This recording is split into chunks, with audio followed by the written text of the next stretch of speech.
അധ്യായം 3. അത്ഭുതങ്ങൾ പ്രവർത്തിക്കാനുള്ള ഉപബോധ മനസ്സിൻ്റെ കഴിവ്. നിങ്ങളുടെ ഉപബോധ മനസ്സിന് അസാമാന്യ ശക്തിയുണ്ട്. അത് നിങ്ങളെ പ്രചോദിപ്പിക്കുകയും നേർവഴിക്ക് നയിക്കുകയും ഓർമ്മയുടെ ശേഖരത്തിൽ നിന്ന് പേരുകളും വസ്തുതകളും സംഭവങ്ങളും ഓർത്തെടുക്കാൻ സഹായിക്കുകയും ചെയ്യുന്നു. നിങ്ങളുടെ ഹൃദയമിടിപ്പ് നിലനിർത്തുന്നതും രക്തചംക്രമണം നിയന്ത്രിക്കുന്നതും ദഹന പ്രക്രിയയുടെ വിവിധ ഘട്ടങ്ങൾക്ക് മേൽനോട്ടം വഹിക്കുന്നതും ഉപബോധ മനസ്സാണ്. നിങ്ങൾ ഒരു കഷ്ണം ബ്രെഡ് കഴിക്കുമ്പോൾ ഉപബോധ മനസ്സ് അതിനെ പരിവർത്തനം ചെയ്ത് കോശങ്ങൾ, എല്ലുകൾ, മാംസപേശികൾ, രക്തം എന്നിവയാക്കി മാറ്റുന്നു. ഭൂമിയിൽ ജീവിച്ചിരിക്കുന്ന ഏറ്റവും വിജ്ഞാനിയായ മനുഷ്യനു പോലും ഈ പ്രവർത്തനങ്ങൾ നിയന്ത്രിക്കാനാകില്ല. നിങ്ങളുടെ ശരീരത്തിലെ എല്ലാ നിർണായക പ്രവർത്തനങ്ങളും പ്രക്രിയകളും നിയന്ത്രിക്കുന്ന ഉപബോധ മനസ്സിൻ്റെ പക്കൽ എല്ലാ പ്രശ്നങ്ങൾക്കുമുള്ള പരിഹാരവുമുണ്ട്. നിങ്ങളുടെ ഉപബോധ മനസ്സ് ഒരിക്കലും ഉറങ്ങുകയോ വിശ്രമിക്കുകയോ ചെയ്യുന്നില്ല. അതെപ്പോഴും പ്രവർത്തനനിരതമാണ്. ഉപബോധ മനസ്സിൻ്റെ ശക്തി തിരിച്ചറിയാനായി ഉറങ്ങാൻ പോകുന്നതിന് മുൻപ് ഏതെങ്കിലും ഒരാഗ്രഹം നടക്കണമെന്ന് മനസ്സിൽ വിചാരിക്കുക. അടുത്ത ദിവസങ്ങളിൽ നിങ്ങളുടെ ഉള്ളിൽ കുടികൊള്ളുന്ന ശക്തികൾ സജീവമായി പ്രവർത്തിച്ച് ആഗ്രഹ സഫലീകരണത്തിലേക്ക് നിങ്ങളെ നയിക്കുന്നതിൻ്റെ സന്തോഷം നിങ്ങൾക്ക് അനുഭവപ്പെടും. സർവശക്തിത്വത്തിലേക്ക് നിങ്ങളെ അടുപ്പിക്കുന്ന ശക്തിയുടെയും വിജ്ഞാനത്തിൻ്റെയും സ്രോതസ്സാണ് ഇവിടെ പ്രവർത്തിക്കുന്നത്. ലോകത്തെ നിയന്ത്രിക്കുന്ന, ഗ്രഹങ്ങളുടെ ചലനങ്ങൾ നിയന്ത്രിക്കുന്ന, സൂര്യന് വെളിച്ചമേകുന്ന ശക്തി. നിങ്ങളുടെ ആദർശങ്ങളുടെയും അഭിലാഷങ്ങളുടെയും പരോപകാരശീലത്തിൻ്റെയും ഉറവിടം ഉപബോധ മനസ്സാണ്. പ്രശസ്ത സാഹിത്യകാരനായ ഷേക്സ്പിയർ തൻ്റെ കാലഘട്ടത്തിൽ ജീവിച്ചിരുന്ന മനുഷ്യരെ മനസ്സിലാക്കിയത്, അവരുടെ അടിസ്ഥാന സ്വഭാവം മനസ്സിലാക്കിയത് ഉപബോധ മനസ്സിൻ്റെ സഹായത്താലാണ്. സൗന്ദര്യവും അനുപാതവും ഘടനയും ഒത്ത വിസ്മയങ്ങൾ മാർബിളിലും വെങ്കലത്തിലും തീർത്ത ഗ്രീക്ക് ശില്പിയായ ഫിഡിയസും ഉപബോധ മനസ്സിൻ്റെ പ്രേരണയാലാണ് കലയിൽ ശോഭിച്ചത്. ഇതേ ശക്തിയുടെ സർഗവാസനയാൽ അനുഗ്രഹീതനായാണ് പ്രശസ്ത ശില്പി റാഫേൽ മഡോണ എന്ന വിസ്മയം തീർത്തതും ലുഡ്വിഗ് വാൻ ബിത്തോവൻ സിംഫണികൾ സൃഷ്ടിച്ചതും. 1955 ഇന്ത്യയിലെ ഋഷികേശിലുള്ള യോഗ ഫോറസ്റ്റ് സർവകലാശാലയിൽ ഒരു പ്രഭാഷണത്തിനു വേണ്ടി പോയ അവസരത്തിൽ ബോംബെയിൽ നിന്ന് വന്ന ഒരു ശസ്ത്രക്രിയാ വിദഗ്ധനുമായി ഞാൻ സംസാരിച്ചിരുന്നു. ഇന്ത്യയിലെ ബംഗാളിൽ ജോലി ചെയ്തിരുന്ന സ്കോട്ട്ലൻഡുകാരനായ ഒരു ഡോക്ടർ ജെയിംസ് ഈഡലിനെ കുറിച്ച് എന്നോട് പറയുന്നത് ഇദ്ദേഹമാണ്. ശസ്ത്രക്രിയാ വിദഗ്ധനായിരുന്ന ഡോക്ടർ ഈഡൽ ഈഥറോ മറ്റ് ആധുനിക അനസ്തേഷ്യ സൗകര്യങ്ങളോ കണ്ടുപിടിക്കുന്നതിന് മുൻപുള്ള കാലത്താണ് ശസ്ത്രക്രിയകൾ നടത്തിയിരുന്നത്. 1843 1846 ഇടയിൽ ഡോക്ടർ ഏതാണ്ട് 400ഓളം പ്രധാന ശസ്ത്രക്രിയകൾ നടത്തി. കൈകാലുകൾ മുറിച്ചുമാറ്റൽ, ക്യാൻസർ കോശങ്ങൾ നീക്കം ചെയ്യൽ, കണ്ണിലും ചെവിയിലും തൊണ്ടയിലുമുള്ള ശസ്ത്രക്രിയകൾ എന്നിവയെല്ലാം ഇവയിൽ ഉൾപ്പെടും. ഈ ശസ്ത്രക്രിയകളെല്ലാം മാനസികമായ അനസ്തേഷ്യ മാത്രം ഉപയോഗിച്ചാണ് ഡോക്ടർ നടത്തിയത്. ഡോക്ടറുടെ ശസ്ത്രക്രിയ മൂലം ജീവൻ നഷ്ടപ്പെട്ടവരുടെ തോത് തീരെ കുറവായിരുന്നു. 2-3% രോഗികൾ മാത്രം എന്നാണ് ഋഷികേശിൽ വെച്ച് പരിചയപ്പെട്ട ഇന്ത്യൻ ഡോക്ടർ എന്നോട് പറഞ്ഞത്. ശസ്ത്രക്രിയ നടക്കുമ്പോൾ രോഗികൾക്ക് വേദനയെ അനുഭവപ്പെട്ടില്ല എന്നതാണ് വാസ്തവം. ശസ്ത്രക്രിയ നടക്കുന്ന സമയത്ത് ഒരു രോഗി പോലും മരണപ്പെട്ടതുമില്ല. ഹിപ്നോട്ടിക് അവസ്ഥയിലിരിക്കുന്ന തൻ്റെ രോഗികളുടെ ഉപബോധ മനസ്സിനോട് അവർക്ക് യാതൊരു തരത്തിലുമുള്ള അണുബാധയോ പഴുപ്പോ ഉണ്ടാകില്ലെന്ന് ഡോക്ടർ എസ്ഡെയിൽ പറഞ്ഞു. രോഗാണുമുക്തമാക്കാത്ത ശസ്ത്രക്രിയ ഉപകരണങ്ങളിൽ നിന്നും രോഗവ്യാപന ശേഷിയുള്ള ജീവജാലങ്ങളിൽ നിന്നുമാണ് മനുഷ്യന് അസുഖം പിടിപെടുന്നതും മുറിവ് സംഭവിച്ചാൽ പഴുപ്പുണ്ടാകുന്നതെന്നുമെല്ലാം ലൂയി പാസ്റ്റർ, ജോസഫ് ലിസ്റ്റർ ഉൾപ്പെടെയുള്ളവർ കണ്ടുപിടിക്കുന്നതിന് മുൻപാണ് ഡോക്ടർ എസ്ഡെയിൽ തൻ്റെ ശസ്ത്രക്രിയാ പദ്ധതി നടപ്പിലാക്കിയിരുന്നതെന്ന് ഓർക്കുക. ഡോക്ടർ എസ്ഡെയിലിൻ്റെ രോഗികളിൽ മരണനിരക്കും അണുബാധയുടെ തോതും കുറയാനുള്ള കാരണം ഡോക്ടർ അവരുടെ ഉപബോധ മനസ്സിലേക്ക് പകർന്നിരുന്ന നിർദ്ദേശങ്ങൾ തന്നെയാണെന്നാണ് ആ ഇന്ത്യൻ ഡോക്ടർ പറഞ്ഞത്. ഡോക്ടറുടെ നിർദ്ദേശത്തിന് അനുസൃതമായി രോഗികളുടെ ഉപബോധ മനസ്സ് പ്രതികരിക്കുകയാണുണ്ടായത്. 120ഓളം വർഷങ്ങൾക്ക് മുൻപ് തന്നെ ഒരു ശസ്ത്രക്രിയാ വിദഗ്ധൻ അത്ഭുതങ്ങൾ സൃഷ്ടിക്കാൻ ഉപബോധ മനസ്സിനുള്ള കഴിവുകൾ തിരിച്ചറിഞ്ഞു എന്നത് എത്ര വിസ്മയകരമായ കാര്യമാണ്. ഉപബോധ മനസ്സിൻ്റെ അതീന്ദ്രിയമായ ശക്തിയെക്കുറിച്ചുള്ള തിരിച്ചറിവ് അനുഭവപ്പെടുന്ന നിമിഷങ്ങൾ നിങ്ങളിൽ നിഗൂഢമായ അമ്പരപ്പ് നിറയാറില്ലേ? പഞ്ചേന്ദ്രിയങ്ങൾക്ക് അതീതമായി കാണാനും കേൾക്കാനുമുള്ള ഉപബോധ മനസ്സിൻ്റെ ശക്തിയും സമയകാലക്രമങ്ങളിൽ നിന്ന് സ്വതന്ത്രമായ അതിൻ്റെ സ്വഭാവവും നിങ്ങളെ എല്ലാ തരത്തിലുമുള്ള വേദനകളിൽ നിന്നും സഹനത്തിൽ നിന്നും മോചിപ്പിക്കാനുള്ള അതിൻ്റെ കഴിവും എല്ലാ സമസ്യകൾക്കും പരിഹാരം കാണാനുള്ള ശേഷിയും എല്ലാം തന്നെ അത്ഭുതാവഹമാണ്. ഇവയെല്ലാം തെളിയിക്കുന്നത് നിങ്ങളുടെ വിജ്ഞാനത്തിലും ഉദാത്തമായ ശക്തിയും വിവേകവും നിങ്ങൾക്കുള്ളിൽ ഉണ്ടെന്നതാണ്. അത് വിസ്മയകരമായ ഒരു യാഥാർത്ഥ്യമാണ്. ഉപബോധ മനസ്സിൻ്റെ അത്ഭുത ശക്തികളിൽ വിശ്വസിക്കാനും അതേ ചൊല്ലി ആഹ്ലാദിക്കാനും ഈ അനുഭവങ്ങൾ തുണയാകും. ഉപബോധ മനസ്സ് നിങ്ങളുടെ ജീവിതത്തിൻ്റെ പുസ്തകമാണ്.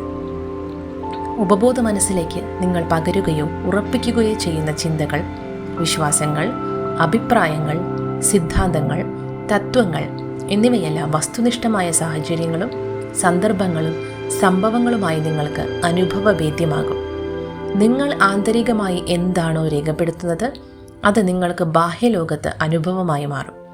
ജീവിതത്തിന് 2 തലങ്ങളാണുള്ളത്: ആത്മനിഷ്ഠവും വസ്തുനിഷ്ഠവും, ദൃശ്യവും അദൃശ്യവും, ചിന്തയും അതിൻ്റെ സാക്ഷാത്കാരവും. നിങ്ങളുടെ മനസ്സിൽ ഉടലെടുക്കുന്ന ചിന്ത ബോധപൂർവമായ യുക്തിചിന്തയുടെ ഇടമായ തലച്ചോറാണ് ഗ്രഹിക്കുന്നത്. ബോധമനസ്സ് അഥവാ വസ്തുനിഷ്ഠമായ മനസ്സ് ഈ ചിന്തയെ പൂർണ്ണമായും അംഗീകരിച്ചു കഴിയുമ്പോൾ ആ ചിന്ത മനസ്സിൻ്റെ തലച്ചോർ എന്നറിയപ്പെടുന്ന സോളാർ പ്ലെക്സിലേക്ക് കൈമാറ്റം ചെയ്യപ്പെടുന്നു. അവിടെ വെച്ച് ഈ ചിന്തയ്ക്ക് വ്യക്തമായ രൂപമുണ്ടാകുകയും അത് നിങ്ങളുടെ അനുഭവമായി പരിണാമപ്പെടുകയും ചെയ്യുന്നു. മുൻപ് സൂചിപ്പിച്ചതുപോലെ ഉപബോധ മനസ്സിന് തർക്കിക്കാനുള്ള കഴിവില്ല. നിങ്ങൾ അവിടെ എന്ത് രേഖപ്പെടുത്തുന്നുവോ അതിനനുസരിച്ച് പ്രവർത്തിക്കാൻ മാത്രമേ ഉപബോധ മനസ്സിന് സാധിക്കുകയുള്ളൂ.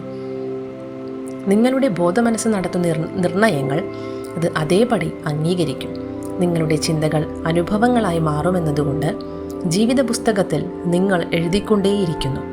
അമേരിക്കൻ എഴുത്തുകാരനായ റാൽഫ് വാൾഡോ എമേഴ്സൺ പറഞ്ഞതുപോലെ, മനുഷ്യൻ സദാസമയവും എന്ത് ചിന്തിക്കുന്നുവോ അവൻ അതായിത്തീരുന്നു. നിങ്ങളുടെ ഉപബോധത്തിൽ രേഖപ്പെടുത്തുന്നതെന്തോ അത് ജീവിതത്തിൽ ആവിഷ്കരിക്കപ്പെടുന്നു. മനുഷ്യന്റെ ഉപബോധ മനസ്സിന് ലോകത്തെ ചലിപ്പിക്കാനുള്ള കഴിവുണ്ടെന്ന് അമേരിക്കൻ മനഃശാസ്ത്രത്തിന്റെ പിതാവ് എന്നറിയപ്പെടുന്ന വില്യം ജെയിംസ് അഭിപ്രായപ്പെട്ടിട്ടുണ്ട്. അതിരില്ലാത്ത വിവേകത്തിൻ്റെയും ധിഷണയുടെയും സ്രോതസ്സാണ് ഉപബോധ മനസ്സ്. നിഗൂഢമായ ചൈതന്യങ്ങളാൽ സമ്പുഷ്ടമാക്കപ്പെടുന്ന ആ യാഥാർത്ഥ്യത്തിൽ നിന്നാണ് ജീവസംബന്ധിയായ നിയമങ്ങൾ പിറവിയെടുക്കുന്നത്. ഉപബോധ മനസ്സിനെ നിങ്ങൾ വിശ്വസിപ്പിക്കുന്നതെന്തും യാഥാർത്ഥ്യമാക്കാൻ അത് കഠിന പ്രയത്നം നടത്തും. അതുകൊണ്ട് തന്നെ ശരിയായ ആശയങ്ങളും സൃഷ്ടിപരമായ ചിന്തകളും ഉപബോധ മനസ്സിൽ പതിയാൻ ഞാൻ ശ്രദ്ധിക്കേണ്ടതുണ്ട്. ബോധമനസ്സും ഉപബോധ മനസ്സും തമ്മിലുള്ള ഇടപെടലുകളെ സംബന്ധിച്ച് മനുഷ്യർക്ക് ബോധ്യമില്ലാത്തതിനാലാണ് ലോകത്തിൽ ഇത്രയേറെ ദുരിതവും പ്രശ്നങ്ങളും ഉണ്ടാകുന്നത്. മനുഷ്യ മനസ്സിൻ്റെ ഈ 2 തലങ്ങളും ഐക്യത്തോടെ, ശാന്തിയോടെ, സഹവർത്തിത്വത്തോടെ ഒരുമിച്ച് പ്രവർത്തിച്ചാൽ നിങ്ങൾക്ക് ആരോഗ്യവും ശാന്തിയും സന്തോഷവും അനുഭവമാകും. അത്തരമൊരവസ്ഥയിൽ അസുഖമോ കലഹമോ ഉടലെടുക്കില്ല. ചരിത്രാതീത കാലം തൊട്ടുള്ള മഹാരഹസ്യങ്ങൾ വെളിപ്പെടുമെന്ന പ്രതീക്ഷയോടും തെല്ല് വിസ്മയത്തോടുമാണ് ഹെർമെസിൻ്റെ ശവകുടീരം തുറക്കപ്പെട്ടത്. എന്നാൽ ആ രഹസ്യം എത്ര ആന്തരികമാണോ അത്ര തന്നെ ബാഹ്യവും, എത്ര അമൂർത്തമാണോ അത്ര തന്നെ മൂർത്തവുമാണ്. വേറൊരു തലത്തിൽ പറഞ്ഞാൽ ഉപബോധ മനസ്സിൽ എന്താണോ പതിയുന്നത് അത് കാലത്തിൻ്റെ തിരശ്ശീലയിൽ പ്രകടിപ്പിക്കപ്പെടുന്നു. മോശയും യെശയ്യാവും യേശുവും ബുദ്ധനും സൊറോസ്റ്ററും ലാവോസിയും തുടങ്ങി എല്ലാ ആചാര്യന്മാരും ഊന്നിപ്പറഞ്ഞിട്ടുള്ളത് ഇതേ സത്യമാണ്.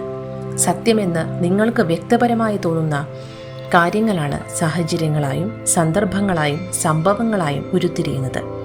ഗതിയും വികാരവും തമ്മിലുള്ള സന്തുലനം പ്രധാനമാണ്. സ്വർഗത്തിൽ നിങ്ങളുടെ മനസ്സിൽ എന്താണോ അതുതന്നെ ഭൂമിയിലും നിങ്ങളുടെ ശരീരത്തിലും ചുറ്റുപാടിലും തെളിയുന്നു. ഇതാണ് ജീവിതത്തെ സംബന്ധിച്ചുള്ള ഏറ്റവും പ്രധാന നിയമം.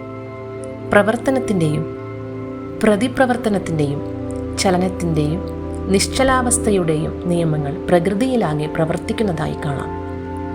ഈ രണ്ടവസ്ഥകളും സന്തുലനാവസ്ഥയിൽ നിൽക്കുമ്പോൾ സൗഖ്യവും മൈത്രിയും കളിയാടുന്നു. ജീവന്റെ ക്രമം നിങ്ങളിലൂടെ ചിട്ടയായും ക്രമഭാഗം വരാതെയും കടന്നു പോകാൻ അനുവദിക്കലാണ് നിങ്ങളുടെ ദൗത്യം. നാം അകത്തേക്ക് സ്വീകരിക്കുന്നതും പുറത്തേക്ക് നൽകുന്നതും തുല്യമായിരിക്കണം. അകത്ത് പതിയുന്നതും പുറത്ത് പ്രകടിപ്പിക്കുന്നതും സമാനമാകണം.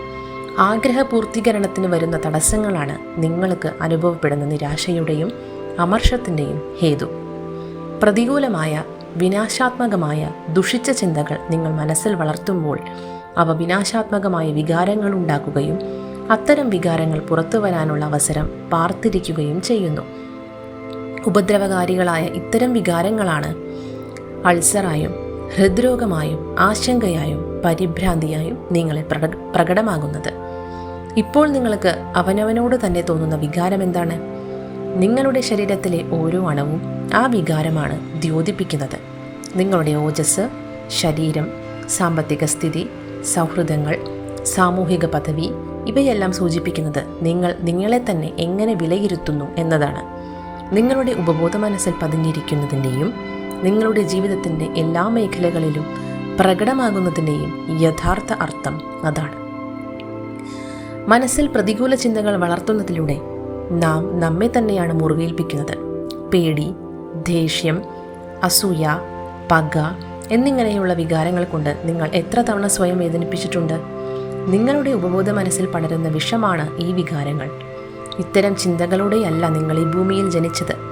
ജീവിതത്തെ സമ്പന്നമാക്കുന്ന ചിന്തകൾ ഉപബോധ മനസ്സിലേക്ക് പകരുക. അങ്ങനെ ചെയ്താൽ അവിടെ വസിക്കുന്ന എല്ലാ അധമ വികാരങ്ങളെയും നിങ്ങൾക്ക് ഇല്ലാതാക്കാനാകും. ഈ പ്രക്രിയ തുടർന്നു പോകവേ അസന്തുഷ്ടമായ ഭൂതകാലം ഒരു ഓർമ്മ പോലും അവശേഷിക്കാത്ത വിധം നിങ്ങളിൽ നിന്ന് മറഞ്ഞു പോകും.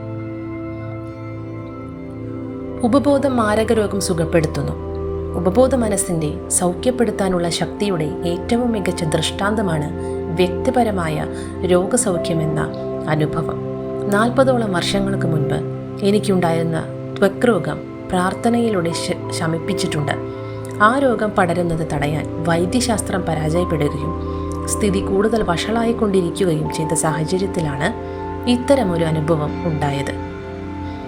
മനുഷ്യ മനസ്സിനെക്കുറിച്ച് ആഴത്തിൽ അറിവുള്ള ഒരു പുരോഹിതൻ ബൈബിളിലെ 139 സങ്കീർത്തനത്തിൻ്റെ "In thy book all my members were written, which in continuance were fashioned when as yet there was none of them" വരികൾക്കിടയിലുള്ള അർത്ഥം ഒരിക്കൽ എനിക്ക് പറഞ്ഞു തന്നിരുന്നു. അദൃശ്യമായ ഒരു കോശത്തിൽ നിന്ന് ശരീരത്തിലെ അവയവങ്ങളെയെല്ലാം രൂപപ്പെടുത്തുന്ന ഉപബോധ മനസ്സിനെയാണ് പുസ്തകം എന്നതുകൊണ്ട് സൂചിപ്പിക്കുന്നത് എന്ന് അദ്ദേഹം എനിക്ക് വിവരിച്ചു തന്നു. എൻ്റെ ശരീരം മുഴുവൻ ഉണ്ടാക്കിയെടുത്ത ഉപബോധ മനസ്സിന് അതിനെ സുഖപ്പെടുത്തി അതിൻ്റെ അന്തർലീനമായ ഘടനയനുസരിച്ച് പുതുക്കിപ്പണിയാനും കഴിയുമെന്നും അദ്ദേഹം സൂചിപ്പിച്ചു. ആ പുരോഹിതൻ താൻ ധരിച്ചിരുന്ന വാച്ച് എടുത്തു കാണിച്ച് ഇപ്രകാരം പറഞ്ഞു: "ഈ വാച്ച് ഉണ്ടാക്കിയത് ഒരു വ്യക്തിയാണ്. അതിനിപ്പോഴുള്ള ആകൃതി ഉണ്ടാകുന്നതിന് മുൻപ് അതിൻ്റെ രൂപം അതുണ്ടാക്കിയ ആളുടെ മനസ്സിൽ ഉണ്ടായിരുന്നിരിക്കും. അതുകൊണ്ട് തന്നെ ഈ വാച്ചിന് എന്തെങ്കിലും കേടുപാട് സംഭവിച്ചാലും അത് ശരിയാക്കിയെടുക്കാൻ ആ വ്യക്തിക്ക് സാധിക്കും. എൻ്റെ ശരീരം രൂപപ്പെടുത്തിയ ഉപബോധ മനസ്സിൻ്റെ വിവേകം വാച്ച് ഉണ്ടാക്കിയ ആ വ്യക്തിയെ പോലെയാണെന്ന് എൻ്റെ സുഹൃത്ത് ഓർമ്മിപ്പിച്ചു. ആ വ്യക്തിക്ക് വാച്ച് നന്നാക്കിയെടുക്കാൻ കഴിയുന്ന പോലെ എൻ്റെ ശരീരത്തെ സുഖപ്പെടുത്തി പുനരുജ്ജീവിപ്പിച്ച് ജീവനാവശ്യമായ പ്രക്രിയകൾ നിയന്ത്രിക്കാൻ എൻ്റെ ഉപബോധ മനസ്സിനും സാധിക്കും. പൂർണ്ണ ആരോഗ്യമെന്ന അവസ്ഥ എങ്ങനെയാണെന്നതിൻ്റെ ധാരണ ഞാൻ എൻ്റെ ഉപബോധ മനസ്സിലേക്ക് പകരണം എന്ന് മാത്രം. ആ അറിവ് ഹേതുവായി പ്രവർത്തിക്കുമ്പോൾ രോഗസൗഖ്യം എന്ന ഫലം ദൃശ്യമാകുന്നു. എൻ്റെ ശരീരവും അതിനുള്ളിലെ എല്ലാ അവയവങ്ങളും നിർമ്മിച്ചെടുത്തത് എൻ്റെ ഉപബോധ മനസ്സിൻ്റെ അതിരറ്റ വിജ്ഞാനമാണ്. എന്നെ എങ്ങനെ സുഖപ്പെടുത്തണമെന്നും അതിന് ബോധ്യമുണ്ട്. എൻ്റെ അവയവങ്ങളും കോശജാലവും എല്ലുകളും മാംസപേശിയുമെല്ലാം രൂപപ്പെടുത്തിയത് ആ വിവേകമാണ്. രോഗശാന്തി പകരുന്ന അഭൗമമായ ആ ശക്തി ഈ സമയം എന്നിൽ പ്രവർത്തിച്ച് എൻ്റെ ശരീരത്തിലെ ഓരോ അണുവിനെയും പൂർണ്ണതലത്തിലെത്തിക്കുകയാണ്. രോഗസൗഖ്യം പകരുന്ന ഈ പ്രക്രിയ നടക്കുന്നതിൽ എനിക്ക് കൃതജ്ഞതയുണ്ട്. എൻ്റെ ഉള്ളിലുള്ള സർഗാത്മകമായ ശക്തിക്ക് അത്ഭുതങ്ങൾ കാണിക്കാനുള്ള കഴിവുണ്ട്. ഇങ്ങനെ വളരെ ലളിതമായ പ്രാർത്ഥനയാണ് ഞാൻ നടത്തിയത്. ഈ പ്രാർത്ഥന ദിവസത്തിൽ 2-3 തവണ 5 നിമിഷമെടുത്ത് ഞാൻ ഉറക്കെ ആവർത്തിച്ചു കൊണ്ടിരുന്നു. 3 മാസങ്ങൾക്കുള്ളിൽ എൻ്റെ ത്വക്ക് പൂർണ്ണമായ ആരോഗ്യമുള്ളതും കുറ്റമറ്റതുമായി മാറി. പൂർണ്ണതയുടെയും സൗന്ദര്യത്തിൻ്റെയും ജീവോന്മുഖമായ ഘടന എൻ്റെ ഉപബോധ മനസ്സിലേക്ക് പകരുക മാത്രമാണ് ഞാൻ ചെയ്തത്. അതുവഴി എൻ്റെ ദുരിതങ്ങൾക്ക് കാരണമായിരുന്ന പ്രതികൂല ചിന്താരീതികളെയും സങ്കല്പങ്ങളെയും ഉപബോധ മനസ്സിൽ നിന്ന് ഞാൻ തുടച്ചു നീക്കി. നിങ്ങളുടെ ശരീരത്തിൽ പ്രകടമാകുന്ന ഏതൊന്നിൻ്റെയും സങ്കല്പം ആദ്യം രൂപപ്പെടുന്നത് മനസ്സിലാണ്. സർഗാത്മകമായ നിശ്ചയങ്ങൾ നിങ്ങൾ ഉപബോധ മനസ്സിൽ ഇറക്കുമ്പോൾ ശരീരത്തിലും അതിനനുസരിച്ചുള്ള മാറ്റമുണ്ടാകുന്നു. രോഗസൗഖ്യത്തിൻ്റെ അടിസ്ഥാന തത്വം ഇതാണ്. ഭയങ്കരവും അതിശയവുമായി എന്നെ സൃഷ്ടിച്ചിരിക്കയാൽ ഞാൻ നിനക്ക് സ്തോത്രം ചെയ്യുന്നു. നിന്റെ പ്രവൃത്തികൾ അത്ഭുതകരമാകുന്നു. അത് എൻ്റെയുള്ള നല്ലവണ്ണം അറിയുന്നു. സങ്കീർത്തനം 139:14.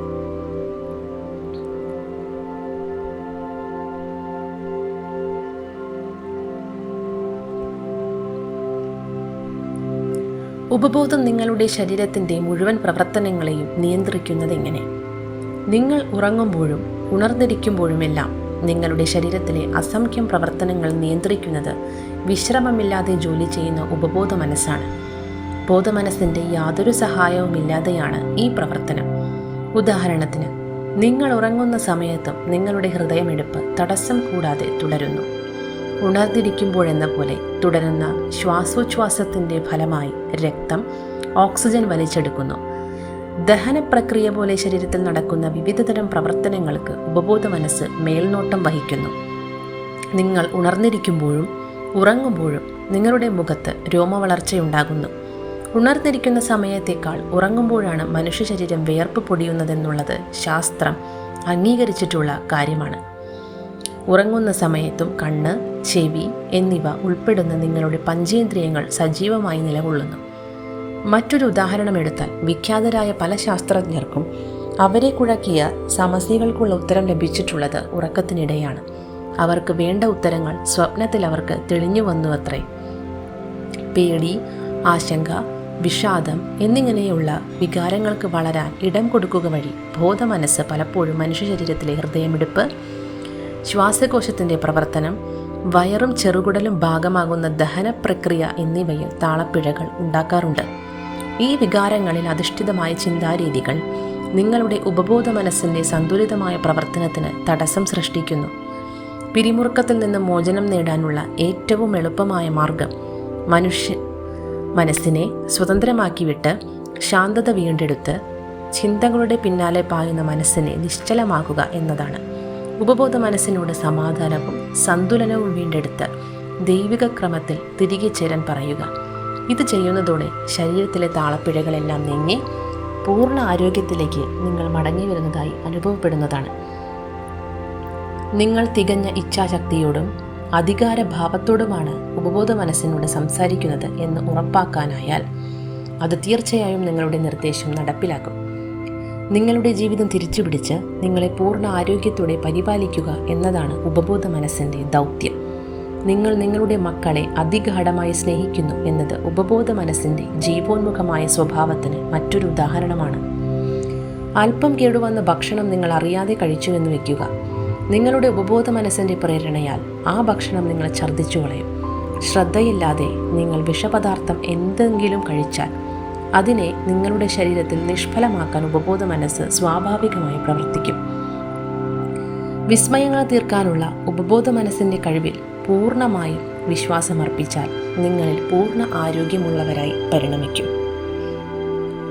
ഉപബോധത്തെ നിങ്ങളുടെ ആവശ്യത്തിന് എങ്ങനെ ഉപയോഗിക്കാം? നിങ്ങളുടെ ഉപബോധ മനസ്സ് സദാസമയം പ്രവർത്തന നിരതമാണ് എന്ന വസ്തുതയാണ് ആദ്യം അംഗീകരിക്കേണ്ടത്. നിങ്ങളുടെ ബോധപൂർവമായ ഇടപെടൽ ഉണ്ടായാലും ഇല്ലെങ്കിലും അത് രാവും പകലും സജീവമായി പ്രവർത്തിക്കുന്നു. നിശബ്ദമായ ഒരു ആന്തരിക പ്രക്രിയയിലൂടെയാണ് ഉപബോധ മനസ്സ് നിങ്ങളുടെ ശരീരം നിർമ്മിച്ചെടുക്കുന്നത്. എന്നാൽ ഈ പ്രക്രിയ നിങ്ങൾക്ക് നേരിട്ട് കേൾക്കാനോ മറ്റേതെങ്കിലും തരത്തിൽ അനുഭവിച്ചറിയാനോ സാധിക്കുകയില്ല. നിങ്ങളുടെ ഇടപെടലുകൾ എല്ലാം നടക്കുന്നത് ബോധമനസ്സിൻ്റെ തലത്തിലാണ്. നിങ്ങൾക്ക് നന്മ മാത്രമേ സംഭവിക്കുകയുള്ളൂ എന്ന പ്രതീക്ഷ ബോധമനസ്സിൽ സജീവമാക്കി വയ്ക്കുകയും നിങ്ങളുടെ മനസ്സിൽ വളരുന്ന ചിന്തകൾ നേരുള്ള, ന്യായമായ, കീർത്തിയുള്ള വിഷയങ്ങളിൽ അധിഷ്ഠിതമായവയാണ് എന്ന് ഉറപ്പുവരുത്തുകയും ചെയ്യുക. നിങ്ങളുടെ ചിന്തകളുടെ സ്വഭാവത്തിന് അനുസൃതമായാണ് ഉപബോധ മനസ്സ് പ്രവർത്തിക്കുന്നതും അനുഭവങ്ങൾ രൂപപ്പെടുത്തുന്നതുമെന്ന തിരിച്ചറിവിൽ നിങ്ങളുടെ ബോധമനസ്സിനെ പരിപാലിക്കുക. ഓർക്കുക, വെള്ളം അതൊഴുകുന്ന കുഴലിൻ്റെ ആകൃതി സ്വീകരിക്കുന്നത് പോലെ നിങ്ങളുടെ ചിന്തകൾക്കനുസരിച്ചാണ് ജീവൻ്റെ ഊർജം നിങ്ങളിലൂടെ പ്രസരിക്കുന്നത്. നിങ്ങളുടെ ഉപബോധ മനസ്സിൻ്റെ സൗഖ്യപ്പെടുത്തുന്ന സാന്നിധ്യം ആരോഗ്യവും സമൃദ്ധിയായും സന്തോഷമായും സമാധാനമായും മെതിയുമായാണ് നിങ്ങളിലൂടെ പ്രസരിക്കുന്നത് എന്ന് അംഗീകരിക്കുക. ജീവനുള്ള ഒരു സാന്നിധ്യമായി, നന്മയുള്ള ഒരു സഹയാത്രികനായി ഉപബോധ മനസ്സിനെ സ്വീകരിക്കുക. നിങ്ങളെ സജീവമാക്കാനും പ്രചോദിപ്പിക്കാനും സമ്പന്നരാക്കാനുമാണ് ഉപബോധ മനസ്സ് നിങ്ങളിൽ പ്രവർത്തിക്കുന്നതെന്ന് ഉറച്ച് വിശ്വസിക്കുക. ഈ വിശ്വാസത്തിന് അനുസൃതമായി അതും പ്രതികരിക്കും. നിങ്ങളുടെ വിശ്വാസത്തിന് അനുരൂപമായ പ്രതികരണം ഉപബോധ മനസ്സിൽ നിന്ന് ലഭിക്കും. ഉപബോധത്തിൻ്റെ പ്രവർത്തനങ്ങൾ തളർന്നുപോയ നേത്രഞരമ്പുകളെ സുഖപ്പെടുത്തിയതെങ്ങനെ? ഫ്രഞ്ചുകാരിയായ മാഡം ബെയറിൻ്റെ അനുഭവം വ്യാപകമായി ചർച്ച ചെയ്യപ്പെട്ടിട്ടുള്ളതും സ്ഥിരീകരിക്കപ്പെട്ടിട്ടുള്ളതും ഫാൻസില ലൂർദിലെ ആരോഗ്യ വിഭാഗത്തിൽ രേഖപ്പെടുത്തിയിട്ടുള്ളതുമാണ്. കാഴ്ചശക്തിയില്ലാതിരുന്ന മാഡം ബെയറിൻ്റെ നേത്രഞരമ്പുകൾ ക്ഷയിച്ച് ഉപയോഗശൂന്യമായി മാറിയിരുന്നു. ലൂർദ് സന്ദർശിച്ച അവർക്ക് അവിടെ വെച്ച് അത്ഭുതകരമായ രോഗസൗഖ്യം ഉണ്ടായി. ലൂർദിലെ ചികിത്സാ രീതികളെക്കുറിച്ച് അന്വേഷിച്ച് പഠനം നടത്തി മക്ഹാൽ മാസികയിൽ പ്രസിദ്ധീകരിച്ചിരുന്ന റൂത്ത് ക്രാൻസ്റ്റൺ എന്ന പ്രൊട്ടസ്റ്റന്റ് യുവതി 1955 നവംബറിൽ മാഡം ബെയറിനെ കുറിച്ച് ഇപ്രകാരം എഴുതി: ലൂർദിൽ വെച്ച് മാഡം ബെയറിന് അത്ഭുതകരമായ കാഴ്ച തിരിച്ചു ലഭിച്ചു. അവരുടെ നേത്രഞരമ്പുകൾ തീരെ ക്ഷയിച്ച് ഉപയോഗശൂന്യമായി കഴിഞ്ഞിരിക്കുന്നു എന്ന് നിരവധി ഡോക്ടർമാർ പലവിധ പരിശോധനകൾക്ക് ഒടുവിൽ സാക്ഷ്യപ്പെടുത്തിയതിനു ശേഷമാണ് ഇത് സംഭവിച്ചത്. 1 മാസത്തിനു ശേഷം വീണ്ടും പരിശോധന നടത്തിയപ്പോൾ മാഡം ബെയറിൻ്റെ കാഴ്ചശക്തി സാധാരണ നിലയിലായി കാണാൻ സാധിച്ചു. എന്നാൽ വൈദ്യശാസ്ത്രത്തിൻ്റെ കാഴ്ചപ്പാടിൽ നിന്ന് പരിശോധിക്കുമ്പോൾ മാഡം ബെയറിൽ കണ്ടിരുന്നത് ജീവനില്ലാത്ത കണ്ണുകളിലൂടെയായിരുന്നു. പലതവണ ലൂർദ് സഞ്ചരിച്ചിട്ടുള്ള ഞാനും ഇത്തരം ചികിത്സാനുഭവങ്ങൾക്ക് സാക്ഷിയായിട്ടുണ്ട്. അടുത്ത അധ്യായത്തിൽ അതിനെക്കുറിച്ച് വിശദമായി പറയാം. ലോകത്താകമാനം ക്രിസ്തീയവും അല്ലാത്തതുമായ ആരാധനാലയങ്ങളിൽ രോഗസൗഖ്യം പകരുന്നതിനായുള്ള ശുശ്രൂഷകൾ നടക്കുന്നുണ്ടെന്ന് നിസ്സംശയം പറയാം. നേരത്തെ പരാമർശിച്ച മാഡം ബെയറിൻ കാഴ്ചശക്തി തിരികെ ലഭിച്ചത് ഏതെങ്കിലും ദിവ്യജലത്തിൻ്റെ പ്രഭാവം കൊണ്ടല്ല, മറിച്ച് അവരുടെ ദൈവവിശ്വാസത്തിന് അനുസൃതമായി പ്രവർത്തിച്ച അവരുടെ ഉപബോധ മനസ്സ് മൂലമാണ്. ചിന്തയുടെ സ്വഭാവമനുസരിച്ച് അവരുടെ ഉപബോധ മനസ്സിൻ്റെ രോഗസൗഖ്യം പകരുന്ന ശക്തി പ്രതികരിക്കുകയാണ് ഉണ്ടായത്. ഉപബോധ മനസ്സിലെ ചിന്തയാണ് വിശ്വാസം. ഒരു സങ്കല്പത്തെ സത്യമായി അംഗീകരിച്ച് വിശ്വസിക്കുന്ന പ്രക്രിയയാണത്. ഒരു വ്യക്തി മാനസികമായി സ്വീകരിച്ച സങ്കല്പം സ്വാഭാവികമായി ആ വ്യക്തിയുടെ അനുഭവത്തിൽ പ്രകടമാകുന്നു. മാഡം ബെയർ ലൂർദിലെ ആരാധനാലയത്തിൽ അടിയുറച്ച വിശ്വാസത്തോടെയും പ്രതീക്ഷയോടെയും തനിക്ക് രോഗസൗഖ്യം കൈവരുമെന്ന ഉത്തമ ബോധ്യത്തോടെയുമാണ് പോയതെന്നാണ് വാസ്തവം. അവരുടെ ഉപബോധ മനസ്സും ആ നിശ്ചയത്തിനോട് പ്രതികരിച്ചിരിക്കും. കണ്ണ് നിർമ്മിച്ചെടുത്ത ഉപബോധ മനസ്സിന് ക്ഷയിച്ച നാഡിയെ പുനരുജ്ജീവിപ്പിക്കാനും സാധിക്കുമല്ലോ.